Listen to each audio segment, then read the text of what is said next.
Hai semua, saya di sini ingin menerangkan tentang teori tingkah laku atau dipanggil behaviorism. Sebelum saya melanjutkan video seterusnya, saya ingin memperkenalkan ahli kumpulan saya terlebih dahulu. Di sini saya memperkenalkan ahli kumpulan kami, iaitu saya sendiri Muhammad Nur Syafiq bin Nasir, dan manakala rakan saya pula adalah Muhammad Fazrul Iman bin Muhammad Mazli. Baiklah, di sini saya ingin menerangkan tentang definisi teori tingkah laku atau dipanggil behaviorism. Ia adalah pendekatan dalam psikologi dan juga kaunseling yang memfokuskan kepada tingkah laku yang dapat diperhatikan dan mengandaikan bahawa tingkah laku normal atau bermasalah adalah dipelajari melalui interaksi antara rangsangan, stimulus dan juga gerak balas, iaitu respons dalam persekitaran. Teori ini menekankan bahawa tingkah laku boleh diubah suai, diperbaiki atau dihapuskan melalui proses pembelajaran baharu seperti pelaziman atau dipanggil conditioning dan juga peneguhan reinforcement. Baiklah, di sini saya ingin memperkenalkan tokoh-tokoh tingkah laku ataupun behaviorism, iaitu terdiri daripada 4 orang tokoh, iaitu yang pertama adalah Ivan Petrovich Pavlov, yang kedua adalah Edward Lee Thorndike, dan yang ketiga adalah John Brodus Watson, dan akhir sekali adalah Bernhard Frederick Skinner.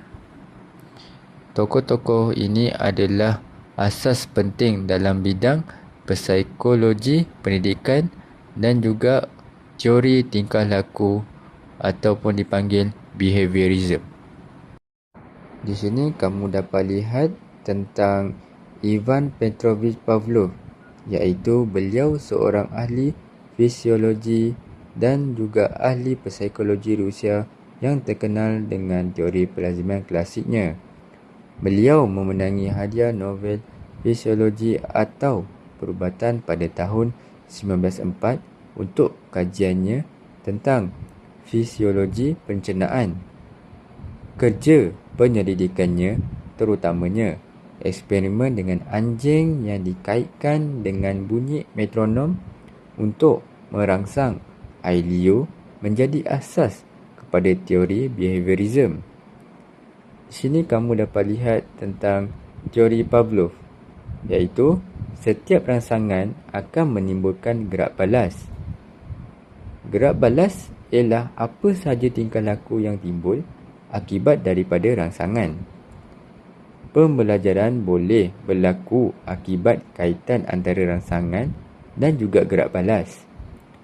Contohnya, apabila guru memberikan arahan supaya murid mengangkat tangan, maka murid dengan cepat akan mengangkat tangannya. Di sini kamu dapat lihat jadual pelaziman klasik yang dilakukan oleh Pavlov. Manakala di bawah itu pula adalah gambar raja eksperimen pelaziman klasik Pavlov yang beliau telah lakukan, iaitu pertama, reaksi tanpa suara, kedua, reaksi tanpa makanan, yang ketiga adalah reaksi ada makanan tambah pula dengan suara, dan akhir sekali yang keempat adalah reaksi tanpa makanan. Jadi, kamu boleh lihat 4 reaksi yang berbeza yang Pavlov telah lakukan. Baiklah, seterusnya adalah Edward Lee Thorndike, iaitu beliau seorang ahli psikologi pendidikan Amerika yang terkenal dengan teori cognitionism dan kajiannya tentang pembelajaran cuba ralat menggunakan kotak teka-teki yang membawa kepada penemuan hukum kesan yang menjadi asas kepada teori pembelajaran behaviorism. Di sini kamu boleh lihat tentang teori Thorndike, iaitu terbagi kepada beberapa bahagian. Yang pertama adalah teori pelaziman operan Thorndike, juga dikenali sebagai teori cuba ralat. Yang kedua pula adalah Thorndike membuktikan bahawa haiwan dan juga manusia belajar melalui proses cuba jaya, iaitu kaedah cuba dan ralat. Dan yang ketiga adalah hukum pembelajaran Thorndike terbahagi kepada 3, iaitu yang pertama adalah hukum kesediaan, hukum latihan dan akhir sekali hukum kesan.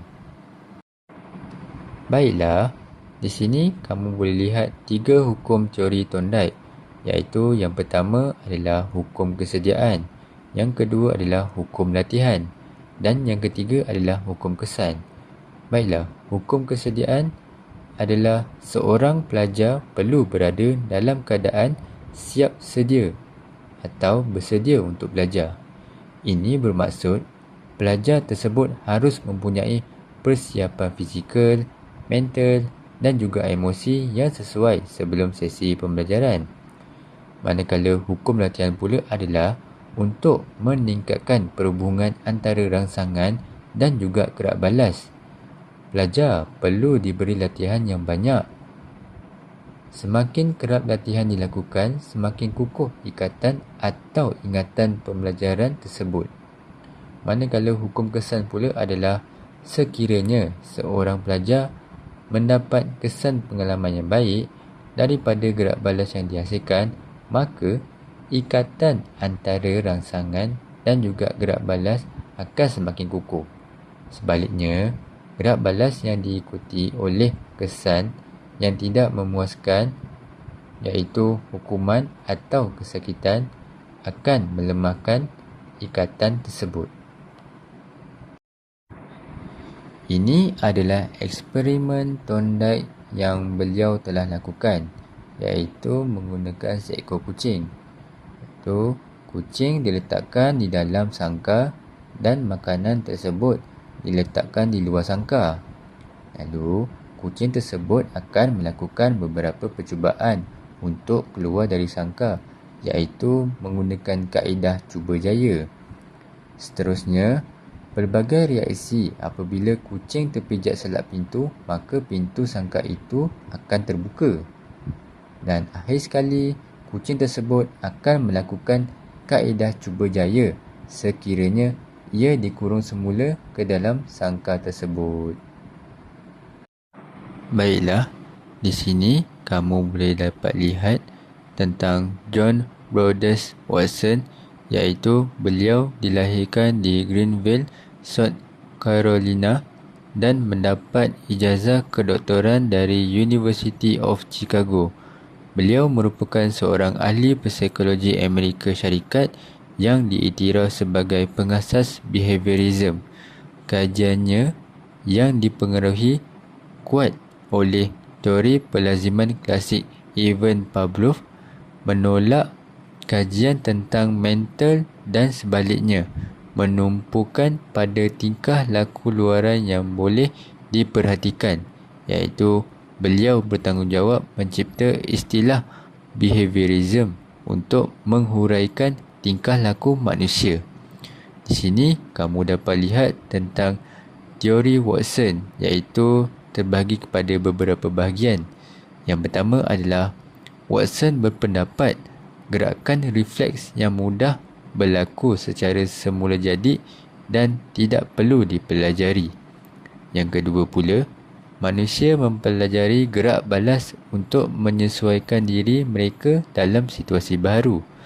Dan yang ketiga adalah terdapat 3 jenis emosi, iaitu yang pertama adalah takut, kedua adalah marah dan yang ketiga adalah kasih sayang. Baiklah, di sini kamu dapat lihat eksperimen Watson, iaitu Little Albert. Di sini kamu dapat melihat gambar raja tersebut, iaitu Albert sedang duduk sambil bermain tikus. Jadi, eksperimen ini menggambarkan kuasa pelaziman, iaitu Albert yang berumur 11 bulan tidak menunjukkan sebarang rasa takut kepada seekor tikus putih. Semasa pelaziman Albert hendak mengambil tikus, bunyi pemukul telah diketuk pada besi. Lalu, kesannya pada Albert adalah terkejut dan terjatuh. Keadaan itu berulang kali berlaku dan akhirnya eksperimen ini menunjukkan Albert memberikan reaksi emosional terhadap tikus. Contohnya takut pada tikus, anjing dan juga arnab. Selepas ianya diuji lagi, ianya menunjukkan reaksi emosi yang sederhana. Kesimpulannya adalah pelaziman boleh melahirkan reaksi emosional. Baiklah, seterusnya adalah Bernhard Frederick Skinner, iaitu beliau seorang ahli psikologi Amerika Syarikat dalam bidang kajian pelaziman dan mendapatkan ijazah kedoktorannya iaitu PhD dalam bidang psikologi dari University Harvard. Pada tahun 1938, beliau telah menerbitkan sebuah buku yang berjudul Behavior of Organism yang terkandung huraian prinsip-prinsip utama pelaziman iaitu berdasarkan kajian-kajian beliau yang telah dijalankan dalam tahun 1930-an. Baiklah, di sini kamu boleh lihat iaitu teori Skinner atau dipanggil sebagai BF Skinner, iaitu terbagi kepada beberapa bahagian. Iaitu yang pertama adalah teori ini merupakan satu teori rangkaian yang berasaskan rangsangan dan juga gerak balas. Yang kedua pula adalah teori ini telah digunakan oleh para pendidikan dalam aktiviti pengajaran dan juga pembelajaran di dalam bilik darjah. Dan akhir sekali, di dalam eksperimennya, beliau meletakkan seekor tikus lapar ke dalam kotak Skinner.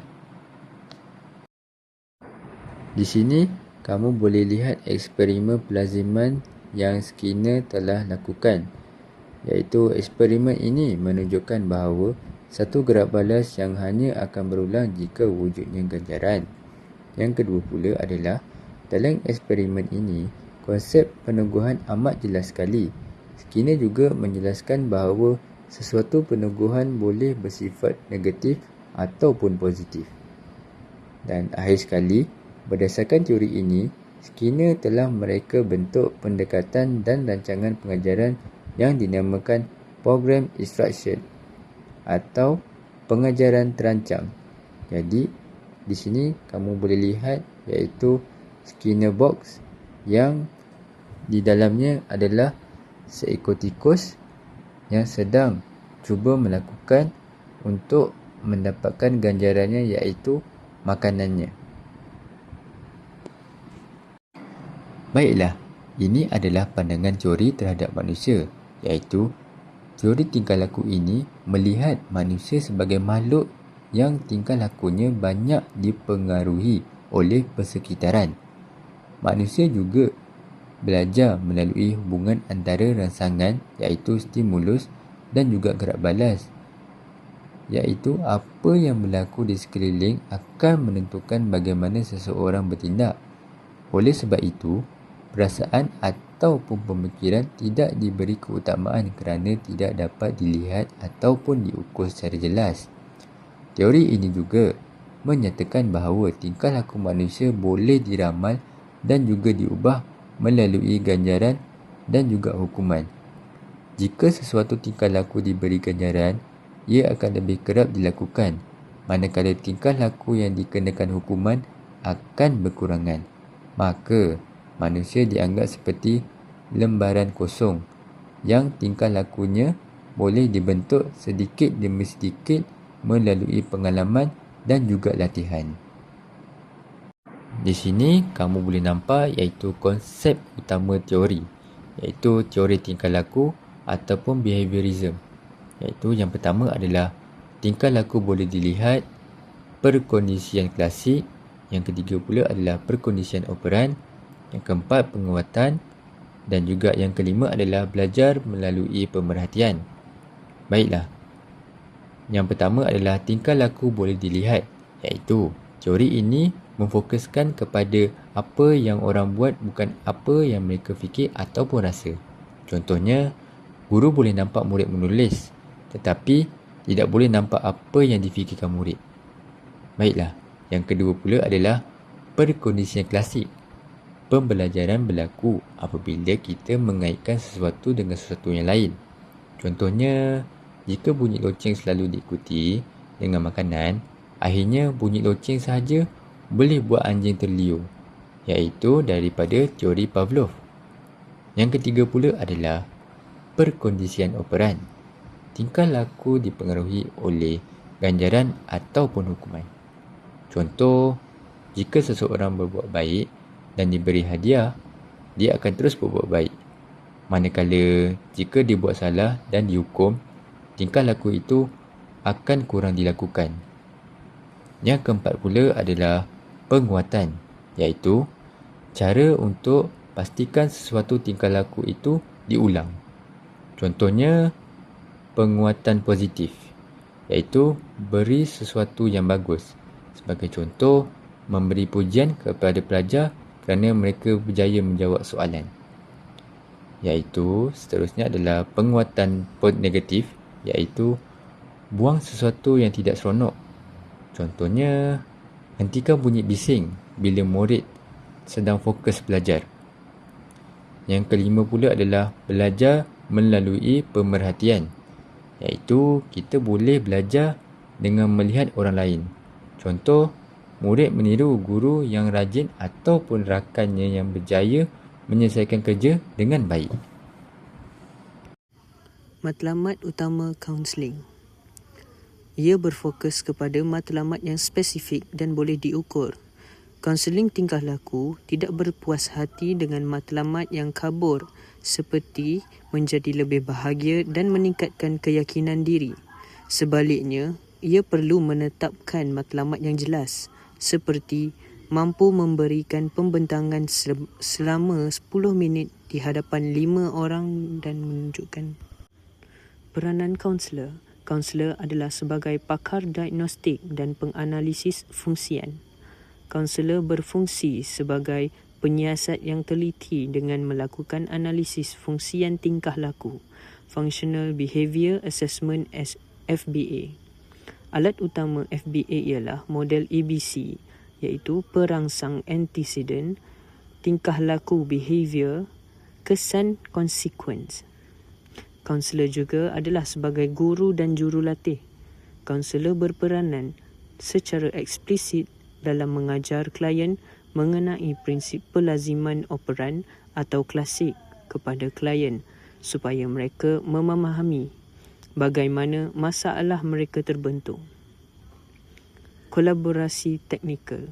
Kaunselor perlu memastikan proses sesi kaunseling adalah kolaboratif di mana klien adalah peserta aktif. Walau bagaimanapun, kaunselor perlu mengekalkan peranan teknikal dalam memilih prosedur berdasarkan bukti saintifik dan analisis ABC. Kaunselor juga perlu mengukur kemajuan klien dengan mengumpulkan data untuk melihat perubahan dan penyesuaian kepada pelan rawatan jika kemajuan terhenti. Strategi dalam teori. Yang pertama, teknik berasaskan pelaziman klasik, iaitu mengubah reaksi emosi. Teknik ini menumpukan kepada mengubah gerak balas emosi yang tidak diingini, seperti kebimbangan atau fobia terhadap rangsangan yang tertentu. Yang kedua, teknik berasaskan pelaziman operan, iaitu mengubah tindakan. Teknik ini menggunakan ganjaran, peneguhan dan hukuman untuk meningkatkan atau mengurangkan kekerapan tingkah laku klien. Yang ketiga, teknik berasaskan pembelajaran sosial, pemodelan, merupakan kaedah pembelajaran klien berdasarkan pemodelan, modeling atau pembelajaran berdasarkan pemerhatian. Kekuatan teori atau kelebihan teori. Teori Pavlov. Teori ini membiasakan diri seseorang dengan keadaan yang tertentu dan membentuk pola hidup tanpa disedari.